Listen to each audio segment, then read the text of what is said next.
Medicine in the Middle Ages was questionable at best. If you were sick, your chances of survival depended more on luck than actual science.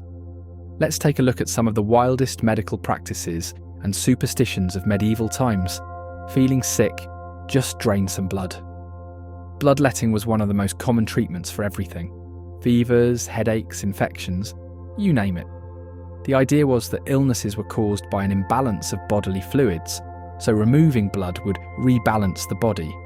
Problem was, it often made people weaker or even killed them. Believe it or not, medieval doctors tasted urine to diagnose illnesses.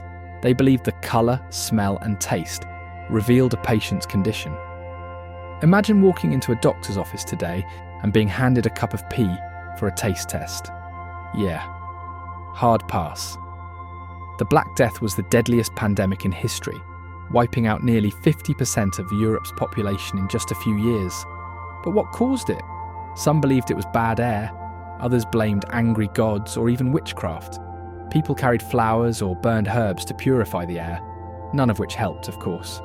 These guys, they weren't just creepy, they believed their beaked masks, stuffed with herbs, would protect them from the deadly disease. Spoiler alert, it didn't. Ever had a headache so bad you'd drill a hole in your head? Well, medieval doctors did just that. This practice, called trepanning, was meant to release evil spirits causing mental illness, seizures or migraines, and somehow, people survived this. Before modern medicine, many treatments were a mix of herbs, magic spells and crushed gemstones. Yup, some believed powdered gems could cure disease, while others relied on charms and prayers to heal. Let's just say medical school wasn't really a thing back then. Forget modern hospitals. Medieval ones were more like shelters run by monks. They provided food and a place to rest. But actual medical care? Not so much. If you got better, great. If not, well, prayers were your best hope. Believe it or not, people thought that kings had healing powers.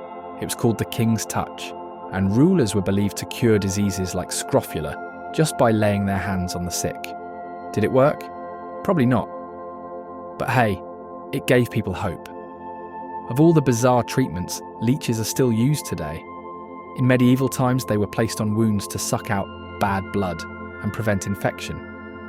Turns out modern doctors actually use leeches in surgery to improve circulation, one of the few medieval treatments that wasn't complete nonsense. Giving birth in medieval times was dangerous, so midwives relied on prayers, amulets, and herbal remedies to protect mothers and babies. Superstition and medicine often went hand in hand because back then, any bit of luck was needed to survive.